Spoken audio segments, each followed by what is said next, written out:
প্রথম দাবি, প্রধানমন্ত্রী শেখ হাসিনাকে ছাত্র নাগরিক হত্যার দায় নিয়ে জাতির কাছে প্রকাশ্য ক্ষমা চাইতে হবে।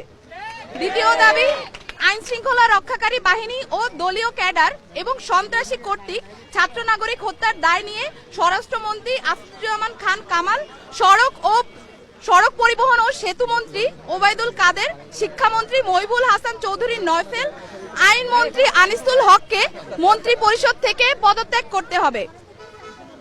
ইন্টারনেট শাটডাউন করে দেশে ডিজিটাল ক্র্যাকডাউন করায় তথ্য প্রতিমন্ত্রী জুনায়েদ আহমেদ পলককে পদত্যাগ করতে হবে। আন্তর্জাতিক মিডিয়ায় শহীদ শিক্ষার্থী এবং আন্দোলনরত শিক্ষার্থীদেরকে ড্রাগ অ্যাডিক্ট বলে কুরুচিপূর্ণ ও মিথ্যা বক্তব্য দিয়ে এবং আন্দোলনকে ভিন্ন খাতে প্রবাহিত করার চেষ্টা করায় তথ্য প্রতিমন্ত্রী মোহাম্মদ এ আরাফাতকে পদত্যাগ করতে হবে। ঢাকা দাবি নাম্বার 3, ঢাকা সহ যত জায়গায় ছাত্র নাগরিক শহীদ হয়েছে সেখানকার ডিআইজি, পুলিশ কমিশনার ও পুলিশ সুপারদের চাকরি থেকে বরখাস্ত করতে হবে।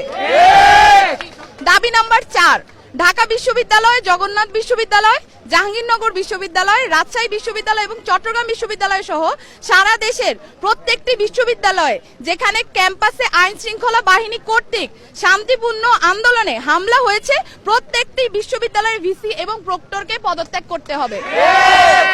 দাবি নাম্বার 5, যে পুলিশ, বিজিবি, র্যাব ও সেনা সদস্যরা শিক্ষার্থীদের ওপর গুলি করেছে, ছাত্রলীগ, যুবলীগ সহ যে সকল সন্ত্রাসীরা শিক্ষার্থীদের ওপর নৃশংস হামলা পরিচালনা করেছে এবং যে সকল নির্বাহী ম্যাজিস্ট্রেট, পুলিশ ও সেনা কর্মকর্তাদেরকে নিরস্ত্র ছাত্র নাগরিকদের ওপর গুলি করার নির্দেশ দিয়েছে তাদেরকে আটক করে হত্যা মামলা দায়ের করতে হবে ও দ্রুততম সময়ের মধ্যে গ্রেফতার করতে হবে।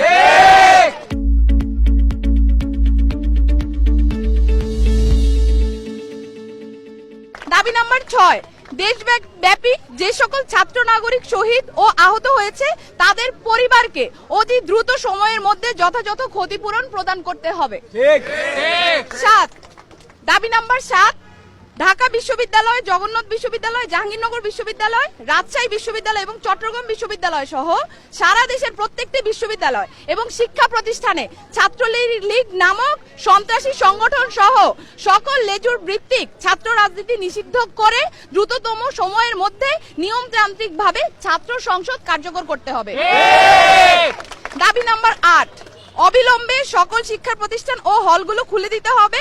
কারফিউ তুলে নিয়ে সারা দেশের সমস্ত ক্যাম্পাসে মোতায়েনকৃত পুলিশ, র্যাব, বিজিবি, সোয়াট এবং আর্মি তুলে নিতে হবে। দাবি নাম্বার 9, বৈষম্য বিরোধী ছাত্র আন্দোলনের সাথে সম্পৃক্ত শিক্ষার্থীদের একাডেমিক ও প্রশাসনিক কোনো ধরনের হয়রানি করা হবে না, এই মর্মে অঙ্গীকার করতে হবে।